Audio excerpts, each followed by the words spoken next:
मैं बहुत छोटा था, छोटे में शुरुआत करी थी मुझे संस्कृत सिखाने की मुनि श्री महासागर जी महाराज ने।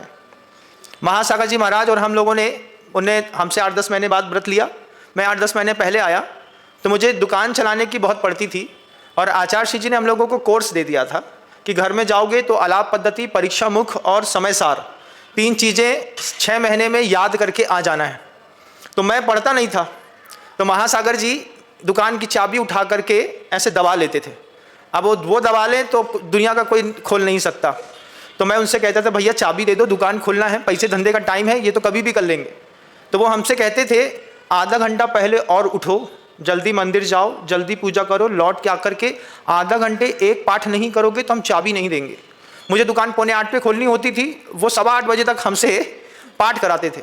हमने एडजस्ट किया, महासागर जी ने शुरुआत करी, पूरा समय सार, आलाप पद्धति, परीक्षा मुख घर के अंदर छत में बैठे बैठे हम लोगों ने याद कर लिया। शुरुआत वहाँ से हुई, फिर धीरे धीरे करके वो ऐसा प्रैक्टिस में आया कि आचार्य भगवंत के साथ में 18-19 साल 20 साल जो रहने का मौका मिला, उन 20 वर्षों में कोई काम नहीं करना होता था।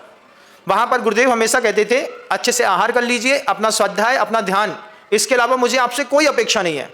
तो लगातार जब कभी भी गुरुदेव प्रवचनों में कोई श्लोक या कारिका बोलते थे तो मैं उसको 2 शब्द लिख लेता था, 2 शब्द लिख लेता था। फिर जाकर के बड़े महाराज जी लोग से पूछता था आचार्य जी ने आज ये श्लोक बोला था, ये कहाँ लिखा है? तो उन्होंने बताया कि ये समय सार कलश का है, ये पंचास्तिकाय का है, ये द्रव्य संग्रह का है, ये छत्र चूड़ामणि का है। तो ऐसा करते करते गुरुवर ने जितने श्लोक उद्बोधनों में बोले 20 सालों में, उन सारे के सारे श्लोकों को ढूंढ करके मैंने याद कर लिया। तो गुरुवर की और मेरी श्लोक की जबान एक हो गई। मैं ये नियम ले लिया था कि किसी भी प्रवचन में आचार्य श्री जी ने कोई भी कार्य का श्लोक या सूत्र बोला है तो वो मुझे याद होना चाहिए। और जैसा मैंने ये संकल्प किया तो मैं आचार्य श्री जी का कोई भी प्रवचन सुबह या शाम का, दोपहर का, संडे का कुछ भी सुनूं, उसमें संस्कृत का कुछ बोला तो उसको लिख लिया। फिर जाकर के बड़े बड़े महाराज जी पर, महाराज जी आज श्लोक बोला था, कहाँ मिलेगा? उन्हें 2 शब्द देखे। अब इतना भी नहीं आता था मुनि बनने के बाद भी कि शावकाचार में है कि पंचास्तिकाय में है कि द्रव्य संग्रह में है। तो बड़े बड़े महाराजों की बड़ी कृपा रहती थी, लगन का खेल है, बस हो गया, लग जाए लगन तो हो गया। तो उसको लिख लेते थे, किताब उठाते थे, लिखते थे, लिख करके वो नीले पीले कलर के वो चिपकाने वाले कागज आते हैं ना, उसमें स्केच पेन से लिख लिया और जहाँ समय के लिए खड़े होते थे वहीं पे उसको उठा करके चिपका दिया।